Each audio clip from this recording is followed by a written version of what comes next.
The message you're about to hear is not just a random word, but a message directly from God to heal, transform, and deliver you. But the question is, do you believe? Stay connected and anticipating, because the word of God coming is set to get you free. Stay tuned. As believers, Kebara di la Kunta Efesi Kabai, we do not know the strength of advantage we have just by having a recreated spirit. In fact, just by being a human, you are like a petri dish that all kinds of things can grow in. But you get to choose. Unlike the petri dish that has no choice in what it is used for, you have a choice.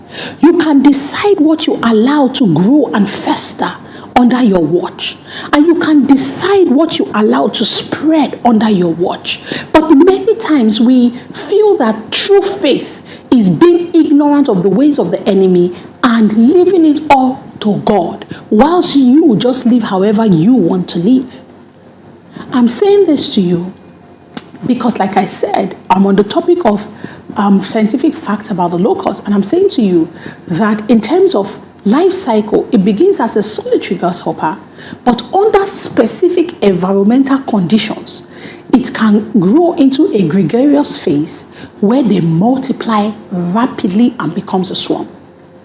Now, in terms of its behavior, it is highly mobile, covering vast distances, and it can devastate an entire region at a quick pace. Now, you usually know when the spirit of locust or there's a locust attack in the life of a person. And when I say spirit of locust, it's not necessarily a spirit in the spirit realm. I'm talking about a system of operation. I'm talking about a demonic structure that is quick spreading, and it happens fast, and it decimates in a quick way and in a large covering of in a large area.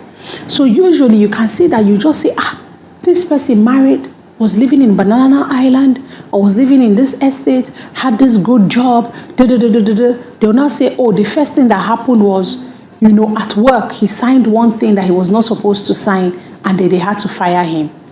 And then after that, you will now hear that, in order to survive, maybe his wife now said, okay, let us relocate with the children for better life in Canada. At least they are Canadian citizens. And the next thing, you now hear that, okay, he stayed back to try to hustle. But somehow in the hustling, the savings they had, he now invested it in something. And the next thing, the $1 million he had saved, bam, everything finished. The wife had to go into maybe whatever in Canada, into shelter. And while she was there, they now proposed to her, maybe marry a white man to get papers or something.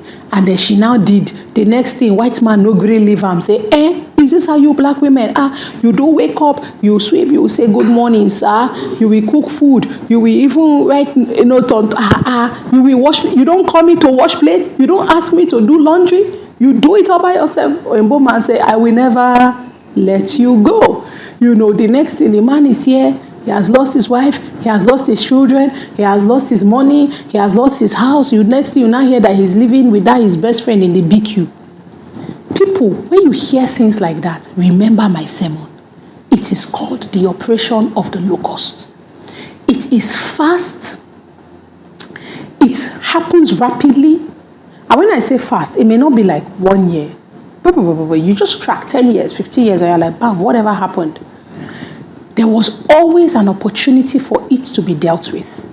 But the people sought to stay in ignorance. And of course, where would this end? It will end with me teaching you how to combat. Because there's no need explaining to you what the circumstances are without telling you what the solution is. Okay? Now, when you even look at the locust on a national level, because we're thinking about our personal lives, but there are also things like this that can happen in businesses. Things like this can happen in regions and nations. So the impact, even on a national level, is it can cause famine and economic collapse. Do you understand? Even economic collapse, it can cause it to happen. And this has happened historically, not just right now. So this natural behavior of the locust parallels the spiritual nature of the spirit of the locust, which operates with precision to destroy lives, future, and generational blessings. Generational blessings. It's not just coming for that generation, it's coming for generations.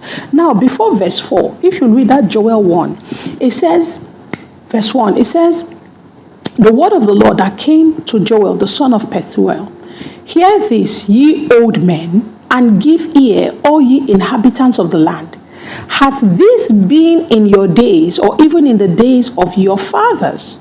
Tell your children of it, and let your children tell their children, and their children's, and their children another generation. It says, tell your children. So there's the first generation that tells their children, and let your children tell their children, and let those children tell their other children. How many generations? 4. Why? It says, because he will forgive them their sins and visit their iniquities unto their 3rd and even 4th generation. And you remember that scientifically it has been proven that there are certain traits, and I think, I don't want to get this wrong, but I think like certain genetic traits, and even the ones that are like the deficiencies in like DNA usually are transferred, and after the 4th generation is like there's a regeneration, and there's a possibility of breaking certain things by the 4th generation. So you then realize it says, tell this to your children, and let your children tell their children, because what I am talking about has the capacity to affect onto the 4th generation. It says, it says, what should you tell them? It says, tell them this, that which the palmer worm had left, the locust has eaten, and that which the locust has left, had the cankerworm eaten, and that which the cankerworm has left, had the caterpillar eaten. Awaken, you drunkards, and weep, and howl, all you drinkers of wine, because of the new wine, for it is cut off from your mouth. Now, if you've ever done my course, Awaken to Your Purpose, I think maybe before the end of this month or the end of these 40 days, I should just do Awaken to Your Purpose for 2 days. In Awaken to Your Purpose, one of the first things I teach you is about being awakening from the sleep and the slumber that plagues a generation. And many of us, we go for coaching, we go for this, we go for that, trying to understand our purpose, who I am, and stuff like that. But the problem is that many people are asleep. And to wake up from this kind of sleep requires the arm of the spiritual, so that you may become fully awakened to where you stand. And you will know how to, because our problem is not gift and graces. Our problem is that we are unaware of the battles we are fighting. So he says, say this. He said, tell them to come out of the drunkenness. Tell them to come out. You have been intoxicated by the new wine. You've been intoxicated by this fresh culture. You've been intoxicated by, it doesn't matter. I was teaching some people recently, and I said, part of the problems that people get into in this generation, I have seen, is the crossing of spiritual boundaries. Many people, in the bid to find liberty because of a previous captivity that was imposed on believers through the religion of church, many people in search of liberty and free Christianity, they began to disrespect spiritual boundaries.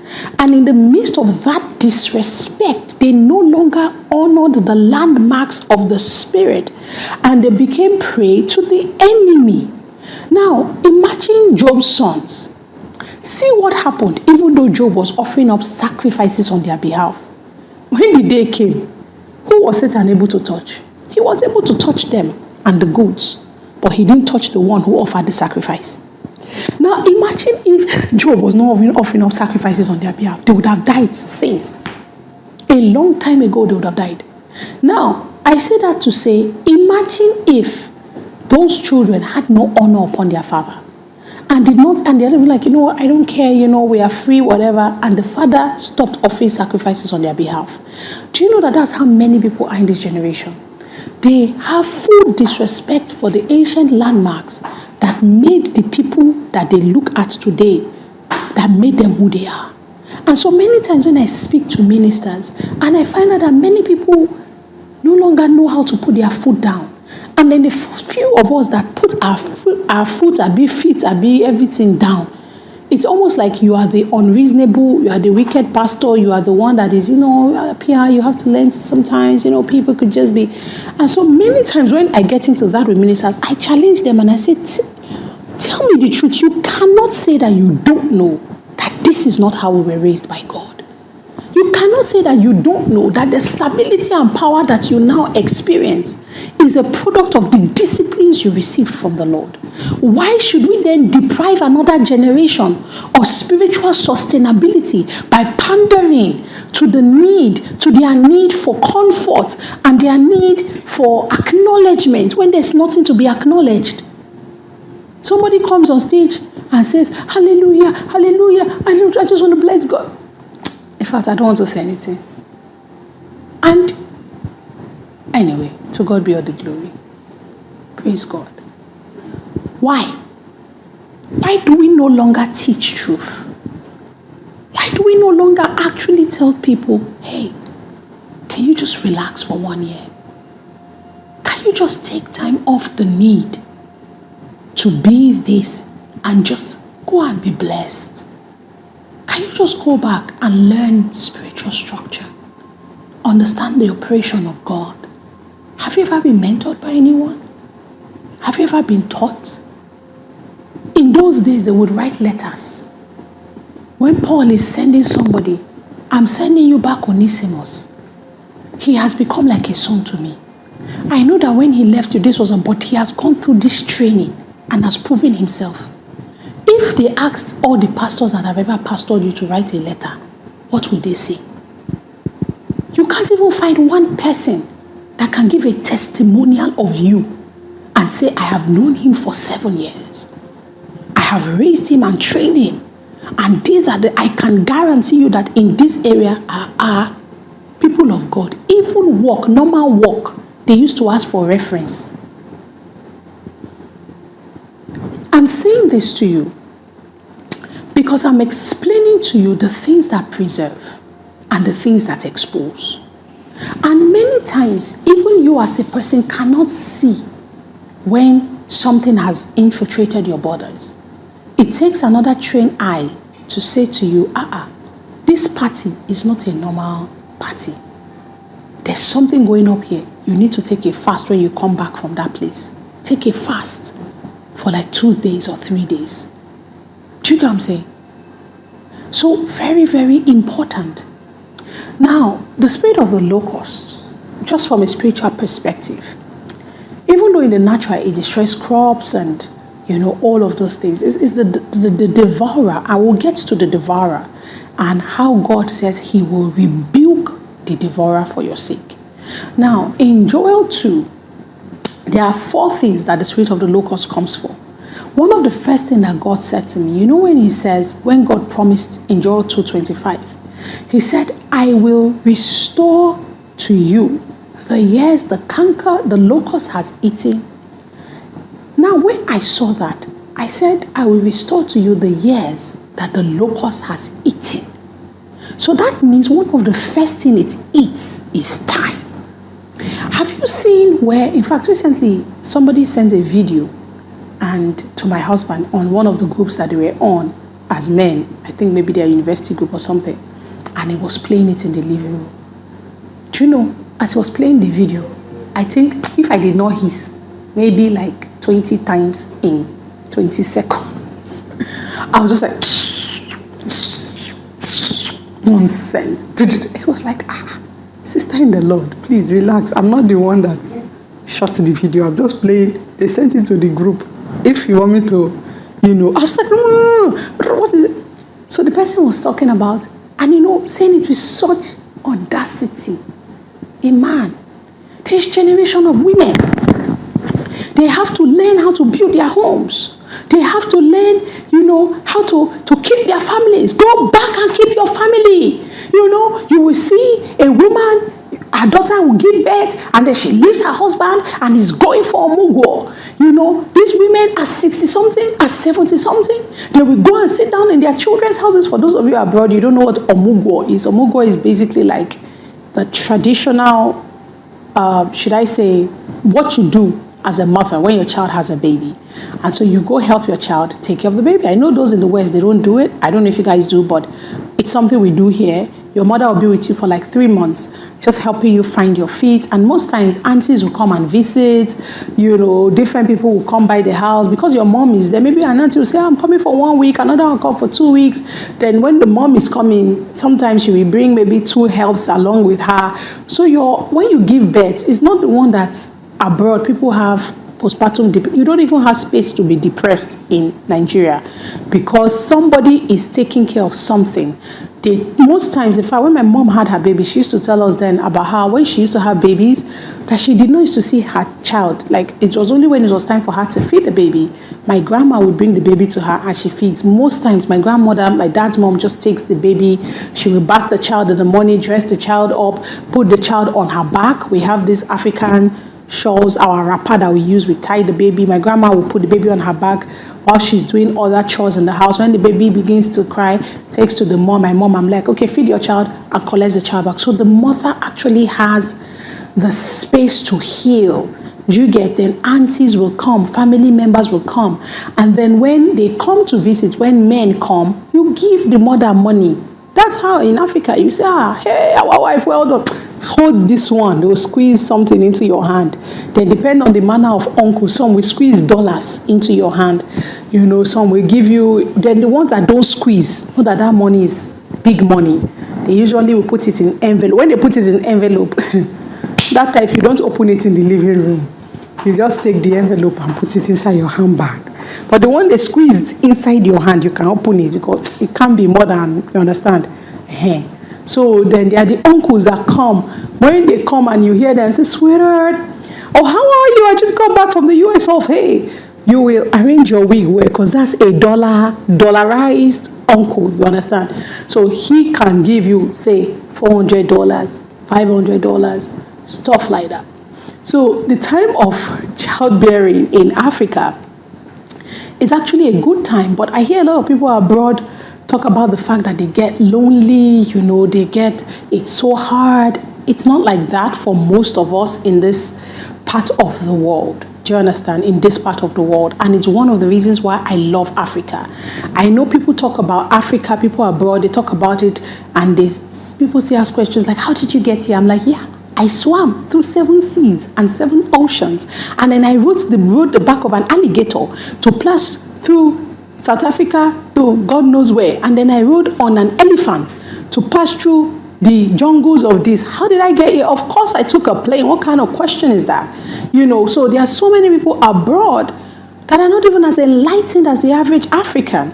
Do you get? Because we are always traveling. We are always like so educated, very exposed. But one thing we've managed to do is to keep community. To keep community. And it's the reason why the average person on this side has mental fortification. Because before you can even get depressed, somebody has arrived at your house. Hey, Pierre, I just said as I was coming, let me stop by and bring you orange. And then you and the person will sit down and lick orange together. You say, all these men. Did I tell you what Papa Jumbo did yesterday? I'm like, this Papa Jumbo, all these men, The next, say, I beg, let me get up and go and cook for him. He will soon come himself. After describing Papa Jumbo, you will still get up and go and cook. Then the friend that joined you to say, hey, all these men, this Papa Jumbo, she will be the one cutting the onions for you as you are making stew for the Papa Jumbo. Do you understand what I'm saying? That's Africa for you. So it just offers that community and support. So there are deficiencies to the way we are. Don't get me wrong. It has its own weaknesses. But I am grateful for that. I love it. And so sometimes people say, Pierre, can you live abroad? I'm like, yeah, I can. But I just need to have a community. Like, yeah. So you can be going out and say, oh, during Christmas, my husband and I, we were supposed to go somewhere. We forgot that we didn't have a nanny. And I was like, geez, what are we going to do now? He said, I drop them in them Choma's house now. Like my neighbor says, like, what kind of question are you asking? Go and drop them there. So it's like you can just knock on your neighbor's door. Please, we are going out. We forgot. No, if I want you to explain, person say, what are you explaining? Please bring the children, bring my children, bring their nightwear self. And we have their bath here by the time you arrive, in my mother's time, by the time you arrive, they've given your child a bath, warn the child Nicodemus's nightwear, because you didn't bring nightwear. She will take her son Nicodemus, wear your 2-year-old Nicodemus 7-year-old nightwear. So when you come, Nicodemus, the sleeve is here. Then they will rub powder, white dust. Who knows dusting powder? Powder on the neck of the child, on the face, everywhere. Then when you come back, the neighbor will say, you say, I don't bath him. Take care of him well for you. You say, thank you, Mama Nico. You get, that's Africa for you. You get, and so, yes, our Vaseline. If it's not dusting powder, the neck will be dusting powder, the face will be Vaseline. That's how it operates. That's how you know a well taken care of child. Or sometimes I see some people abroad, they'll say your children will not bath 4 days. Please, don't let the women in the villages in Africa hear you. How can you not bath a child for 4 days, 3 days? And you are saying it. Do you understand? Then your child will pass. You'll be thinking it's the locusts that have passed. Because the manner of the body odor is like a swarm that will follow the child. In Africa, it's not possible. If you don't bath the child, your neighbor will bath the child for you. Then when you come back and say, why did you get? You say, they smell. Hey, when they came back, they smell. And as you were not around, I say, make I bath them for you before you come back. Do you get what I'm saying? Yes, Aboniki then will be tied the child's hand to have an injury. They will massage Aboniki rub, strong one, massage the child's hand on your behalf. My grandma, when we were growing up, my dad's mom, she, as far as she was concerned, every sickness was attached to the filth of the body. Once you just start, you are shaking, you can't eat. She'll just look at you, She'll bring your eye down like this, bring this other eye to, I don't know what she's looking for, maybe your blood or something. This was an illiterate woman, and she would just look at you and say, this is the reason why I say, you don't bath. This is the reason why you are sick. You don't wash yourself well. You say, Mama, they say it's typhoid fever. It's malaria. What does it have to do with having my bath? Then one of the first things she will do, she will give you a bath. There's this sponge that grows on trees. Who knows that sponge? It's like in a pod. Then you break the pod open, you remove it. It's like raffia. I don't even know what it is. And then she takes it with our African black soap. Then the water is steaming hot. When she pours it on your body, you tell yourself, you know what Esther said, if I perish, I perish. You will tell yourself, if this bath does not kill me, no sickness in this life can kill me. Then she will pour that water on you, and with the plenty black soap, and she uses all her strength. And she'll be saying, as it means in my language, you will scrub the body, scrub it, wash the sickness off. By the time she finishes that scrub, while that is going on, you're already seeing the full pot that they are boiling. In that big pot, there are all kinds of herbs. There is guava leaf, there is mango leaf, there is this leaf, there is that leaf. All kinds of leaves are boiling in the pot. So when you finish, they will take water from that pot, put you over with a huge blanket, and you will inhale everything. Everything. You have to inhale it. Then when you finish, they will give you a cup to drink from the boiling pot. Sisters in the Lord. You see this therapy, when you finish like this, then after that they give you pounded yam, depending on your tribe. Yoruba, it may be amala and ewedu. My place, pounded yam, black soup or banga. By the time you eat it, relax. Wake up 2 hours time, you are healed. You are well. I'm telling you, you are fine. This was how they did it. And if by any means you are not flying, my grandmother, she slapped you. Slap the disease out of your body. And there's something, it's like something, I don't know what it is, that affects the fingers, and then your fingers get this way. All her fingers were like this. So she was kind of like a double-edged sword. So if more like triple. So she slaps you at the same time, blows you at the same time, scratches you in one sweep. You get like, bam. So all of the actions happen all at once. And it's like, Mama, honestly, I'm fine. Trust me, I am well, I'm restored, I'm done, But how did we get here? You people, don't stop encouraging bad behavior. Stop encouraging bad behavior. So we got here because I was saying that The locust, one of the first things it eats is time. And in trying to explain time, I was explaining how by yourself, you cannot arrive at noticing certain patterns. You usually need the eyes of elders to tell you that see the operation at hand. Remember what it says in Joel. It says, tell your children. It says, I'm saying this to you old men. Give ear. Then it says, tell your children. So sometimes it takes an elder to tell you when this operation is being released. But because the enemy has sensitized this generation into believing that eldership means nothing. God, who is this person called Destiny that came to corrupt my comment section with this sponge? Destiny, please, I just pray that God will secure your spot in heaven. Now, how I also joined them. My God, what's going on here? May God save you all in this prayer rain. But for those who don't know, that's the sponge in question, the healing sponge. When you bath with this sponge, you can never have body odor. Grace has also helped us with the refined version of the sponge. Who said loafer? It's not a loafer. No. This is not a loafer, please. The loafer does not have the power that this sponge has. Can't call it a loafer. Forget it.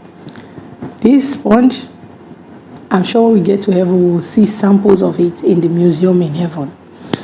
Anyway, so because many people abuse eldership, certain things are released into their lives. Certain things operate in their lives. And those who have the capacity to be able to highlight it no longer feel obligated to speak to you about certain things, or do not feel safe to tell you anymore that something is wrong here. So many people get taken into cycles like this, and their timings and their seasons are affected by the enemy. So and in Joel 2:25 says, I will restore to you the years that the locust has eaten. So the first thing that it comes for is time. Time. Now, but there's a promise in God that says he will restore the time that has been eaten. But this highlights the fact that the Spirit just doesn't destroy material things, but the destruction of the material things is to rob you of your seasons in life. Now, the second thing that the locust comes for is harvest. This spirit attacks the result of your labor. It attacks relationships, careers, ministries, opportunities, leaving you feeling barren despite your effort. This is very critical because if you even think about it in the physical, the locust comes for the harvest. So if you notice that you are in seasons where you have worked, you have labored, every time you work and every time you labor, it's almost like at the end of it, something always collects that which should be yours, which should be your promotion, which should be your increase. Then there's something at work. Or sometimes you labor, you see the result of your labor, and you try to spend it into, achieving key strategic things. But the strategic things never manifest. There is something at work. And it almost looks like poor investment. Even though you went to business school and you are constantly joining every seminar about how to invest wisely. But it's the day that you invest that structure collapses. It's the day you said, okay, I'm going to go into this business. They will say, the federal government has signed a policy that this business should. So it comes for harvest. Now, the thing about harvest is that it eventually affects legacy, because the harvest is where the seed of the next season comes from. Now, even when you think about this spirit spiritually, and even in terms of like ministry, this spirit is usually at work in ministries where the leader never sees the leaders that they invested in. So you will invest in people, but none of them last. So there is no transference of the DNA that you have labored to incorporate into the next generation. Now you have to understand, remember when I talked to you about the enemy? The enemy is the most, should I say, invincible force that you could ever have working against your life. In fact, when you see the enemy operating visibly, it is because he's there to conclude what he has already finished. Conclude in the physical what he has finished, spiritually finished. His greatest advantage is walking in the shadows and walking in the darkness of your ignorance. So that by the time you begin to see the things manifest, it is because it has been concluded in the spirit realm. Now, because of that, we have to be careful. So I said to you that it comes for the harvest and it has to allow you have an involvement. So many times there's an involvement of maybe your bad character, the bad way you speak to people, the bad forms of investments, your struggle with money, your struggle with addiction. So you will see that somebody started a church 15 years ago. Till today, there are still only 15 members in the church. Father in the Lord, sit back and ask the Lord, why?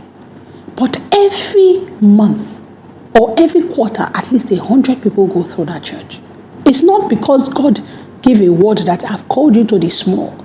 No. Actually, there's always a reason why. Sit back and ask yourself, Kila, Aparia Dodobo Soba. Because we can blame it all on the enemy. But what gives him advantage? What gives him advantage?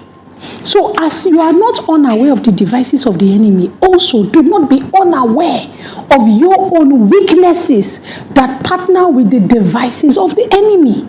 Do not be unaware. Do you understand what I'm talking about? Because for him to infiltrate on that level of decimation, he must have an internal partnership.